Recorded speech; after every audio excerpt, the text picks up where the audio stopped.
the team at Tax Title Services, between Bob and myself and everybody there, we've seen hundreds, thousands of tax deed properties. And we really wanted to take a look at what some of the common themes are that we can look at as an industry to really improve that final product. We also realized that 3 to 5 years ago, we had a lot of new entrants into the tax lien world, new funds. They're probably very excited about the whole process of putting a lot of money work in liens, and all of a sudden now we're at year 5 and they're seeing this huge wave of REO. So trying to get some ideas for them as well to think about now to deal with that REO as it's coming to the end of the process. And also for some of the funds that have been around for 10, 15 years, might have a good chance to relook at their processes and see what they can do to improve things. Also, I think the common theme I took away from this conference, and that probably everybody would agree with me, is the discussion on the villainization of the tax lien world and why that exists. When I look at it, I look at where that villainization and that attitude comes from. And it's not from the liens, it's not the way the process is done, it's at the very end of the process. It's how we as an industry handle tax deeds. All the stories that are in the press that we see, it's because somebody was kicked out or somebody wasn't taking care of their properties from a lien holder or a deed holder, and that's what gets out in the press. So personally to me, and I know from the companies I've worked at in the past and now, we really wanted to be caretakers for those properties, and I think if we all do that as an industry, it's just going to fix all those problems, or at least somewhat not have the real negative stories out there as much. So we just wanted to propose a framework for everybody to think about. We've identified 5 key decision points in your tax deed portfolios that you should be thinking about tax deeds in those steps.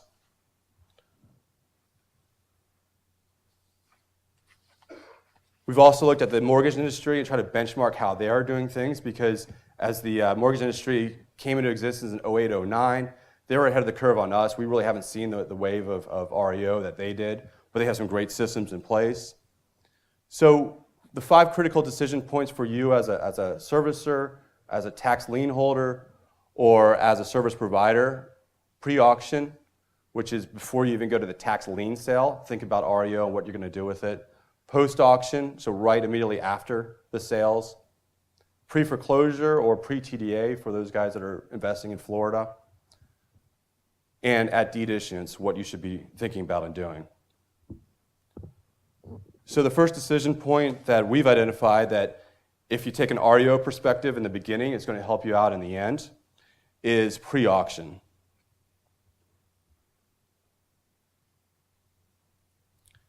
I think the first step for anybody, and most people do this, is determine your strategy on the REO side. I would say most people that have gone into the industry in the beginning, they really take a wait and see. It's like they don't really understand what they're going to have on the back end. They want to see if they're going to have 100 properties or 1 property as REO in the end. Before the auction, you should really identify what you're going to do with those properties now. You have a couple different options. One option is to not have any REO and sell your liens before it gets to the deed point. BlockStraight does a great job with that, and it's a fine strategy just to get out of it. There's other players in the industry that they're going to hold on to the REO and look for a profit from the REO. But to do that, you need to build out an infrastructure today to be able to support that REO, whether it's rentals, rehabs, now. And again, think about how you're going to structure that with your servicer or your providers a year or 2 in advance, and not try to do it at the last minute. Second part, setting up LLCs. We do it for acquisitions, but you should think about having LLCs for REO. And we've talked about this in the past, that you should have LLCs that are set up for some of your higher risk properties, and get ready to move those into as soon as you can. Granted, there's some securitization, some ways that you can't move it out, but if you can move it out the day after the auction into this LLC, you never have to worry about it again. If it happens to go to a tax deed and REO, your risk is somewhat removed by doing that. Post-deed servicing capabilities, coming from the servicing world, if you can look 2-3 years in the future and see what you have, you need to make sure your servicer is going to be able to handle the volume of back-end properties. A lot of the servicers now, while they could probably handle managing a large REO portfolio, they should know at least ahead of time, a year or two, that that's going to come down the pipeline so they can be prepared just like you. And finally, noticing requirements. We heard this about Illinois. Make sure your servicer or your asset managers completely understand the noticing processes in the state.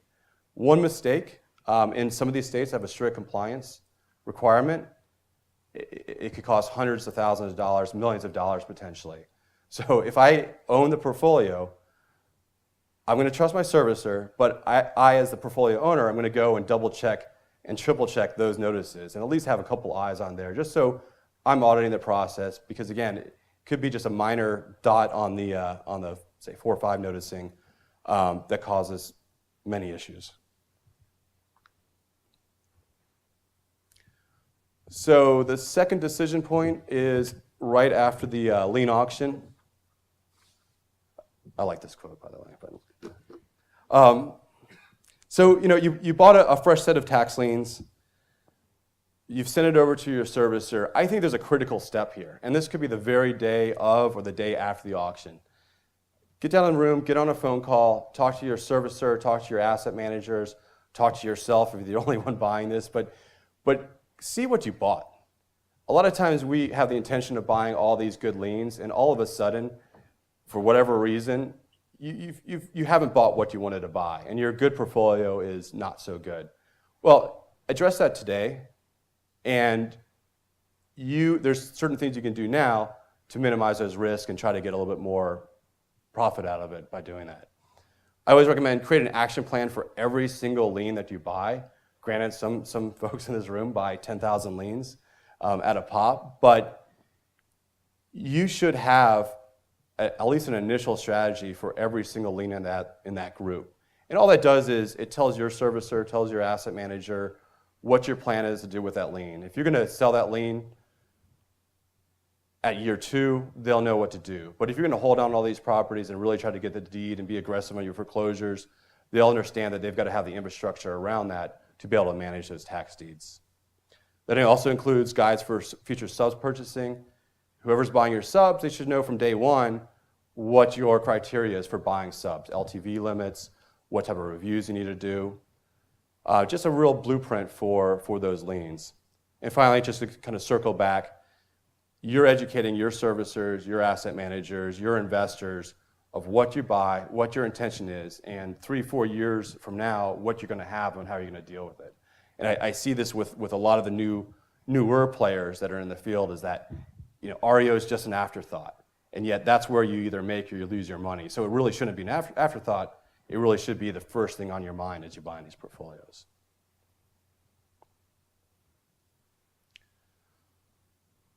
Decision point 3, pre-foreclosure, pre-TDA.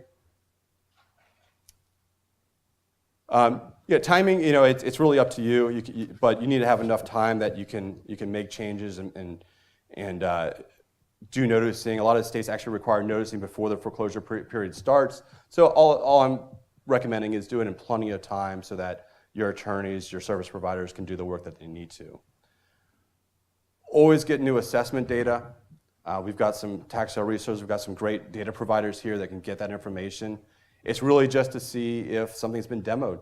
You go from an improvement value of 100K to 0, which happens in a decent percentage of these type of properties. You're going to want to take a different action plan and change your strategy for that. Targeted drive-bys, it's an expense, but it's an expense that's well worth it.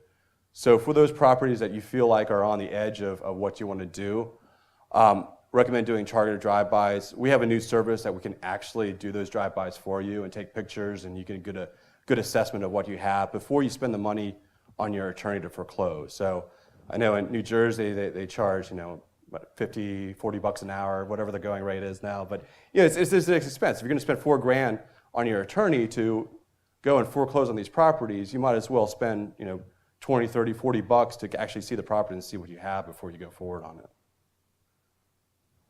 The final decision really is, are you going to hold the property? Are you going to foreclose on the property? Another option that we've done successfully in the past in certain states that allow it is to send out mailers ahead of time before the foreclosure notice. It just says, hey, we're going to foreclose on your property. We have a lien on your property. what are you going to do? Granted, you can't do that in all states. Florida forbids it, I think, at the 2-year point. But if you're worried about a property, don't want to spend the money on the foreclosure, sending a nice letter out, friendly letter saying, hey, by the way, we've got a lien on your property and we're going to foreclose, really spikes up the redemptions if needed.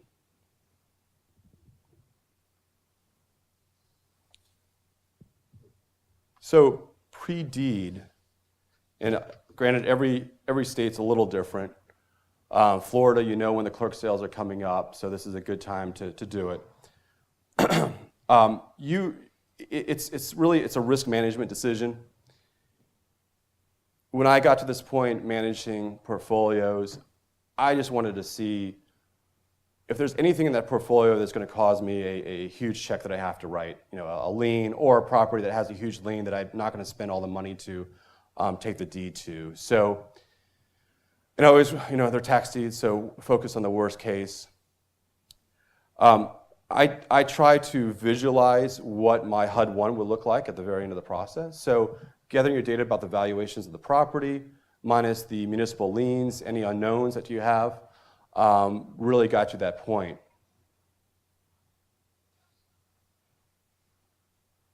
There's different options, a couple of self-redemptions and walking away. I won't really go into those per se, but again, if you do find properties that have the hair on them, put them in a special purpose entity, but do it now before it goes to deed. Because as soon as it's on title and it goes to deed, and I've seen this quite a few times in the past, your name's on it and you have the liability that owns it. And quit claiming it after the deed is recorded to another entity doesn't necessarily work to get out of it. This is the last chance you have to minimize risk. So take another look at the portfolio, all those liens that you think may even have just a grass cutting fine on them, throw them into another entity now.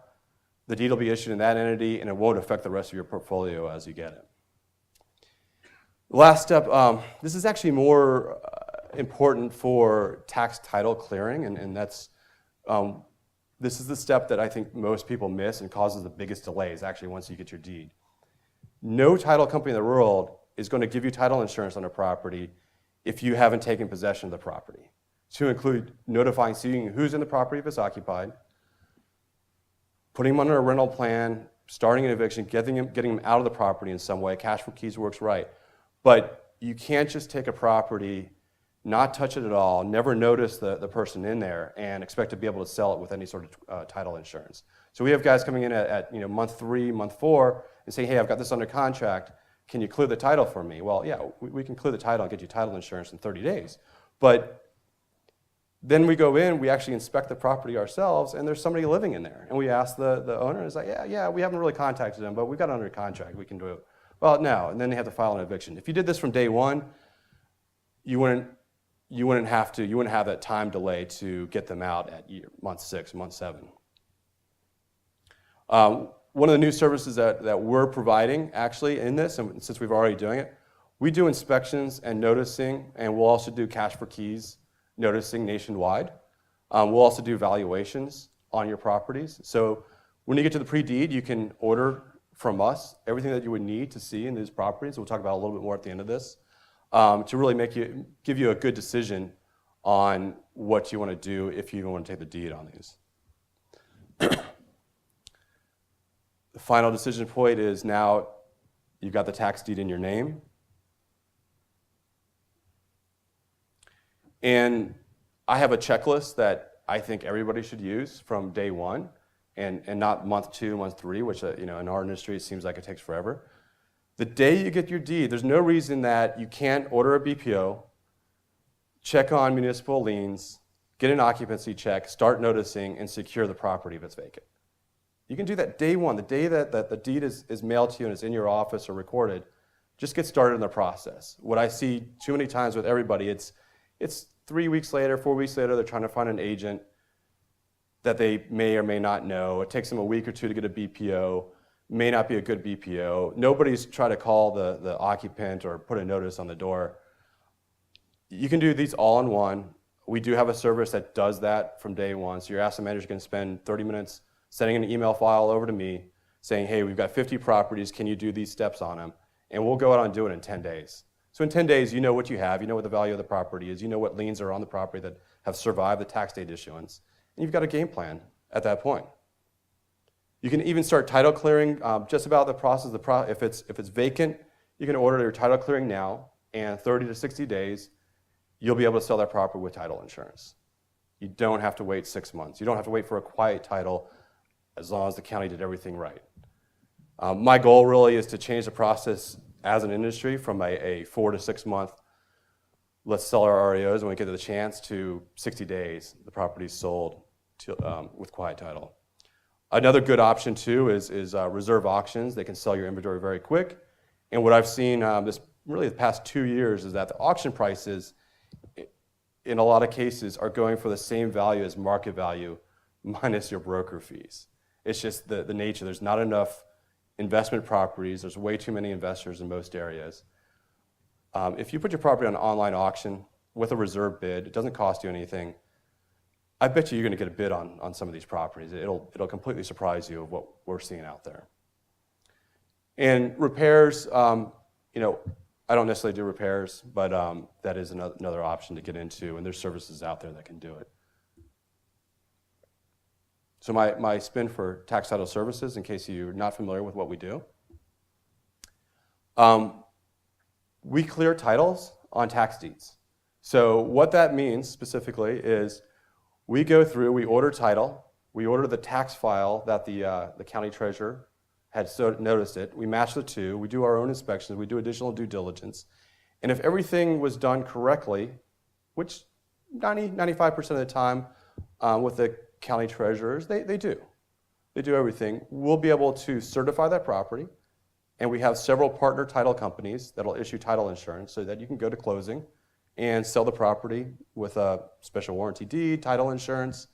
You don't have to go through the full quiet title because we've undertaken that risk assessment. We've identified the title company, not yourself, but the title company. So if there's any issues, you've got title insurance on it. We can't do every one. I mean, we do find files that have just been completely, notices were missed, the treasurer did not do the proper job for statutes. Those we would go and recommend a quiet title. But for 90% of what you have tax deeds, no need to wait 6 months, 9 months, however long it is in your state to get title insurance. We've been doing it for 15 years. We've done over 20,000 properties. We do really every state that's a statutory foreclosure state, even states that are judicial where maybe the attorney missed a noticing. We'll go through and see what we can do to try to eliminate those risks and get title insurance for you. We have a new product. It's a new company called Tax Deed 360. It's kind of a soft launch, but it goes back to that pre-deed, post-deed point in time. We're offering 10-day nationwide BPOs, vacancy checks for all of your properties. We'll post notices that have your cell phone number to call at 1 o'clock in the morning, or whoever, your asset manager, to call at 1 in the morning. But we'll put a notice on the door, or deliver it to the occupant in there to give you a call. We'll also do title reports that show what liens survived. We'll put in a nice spreadsheet for you that you can do your own analysis and plug into your system. And we'll do real basic, and these are through subcontractors, but we'll do basic property preservation, things like changing the locks out, putting boards on the windows, putting a lockbox on the property, some minor repairs if needed.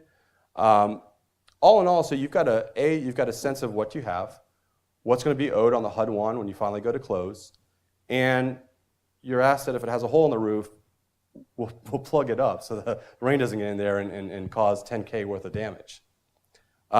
We also have relationships with online auction marketings. We'll help prepare the auction marketing package for you with the photos that we take and just get everything set up so it's really no work for your asset manager. And we can do agent referrals as well. The goal of it, and it's just really coming from my experience managing assets, is to take a lot of that work that your servicers, asset managers, yourselves are doing, and really it's just sending it over to us. We'll do all the work, 10 days, you've got everything that you need. You don't have to spend the hours trying to track down a lot of these services. So that's it. Apologize, Bob's not here. He would have said the same thing. But any questions on what we do and some of the services we're offering?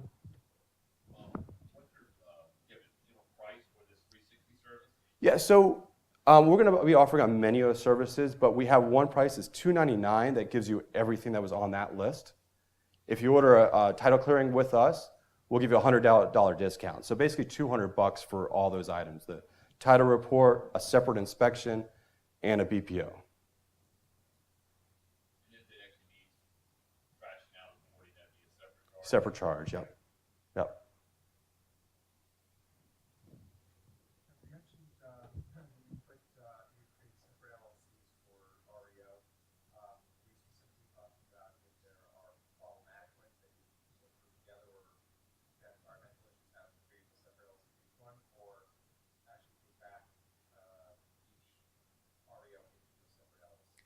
Yeah, I wouldn't necessarily do SPs for each individual asset. It's really going to the ones that may be problematic. And what I've seen when you start getting hundreds of these properties potentially, you don't want one or two properties negatively affecting the other properties because of municipal fines, grass cutting fines that might be a judgment against you as a company. Plus, you don't want to have your name that has those judgments against it, because any transaction you do, if it's in Palm Beach County, it's going to affect your company specifically. So yeah, anything that remotely has a chance to have a municipal fine on it or an environmental issue, just put it into a different entity.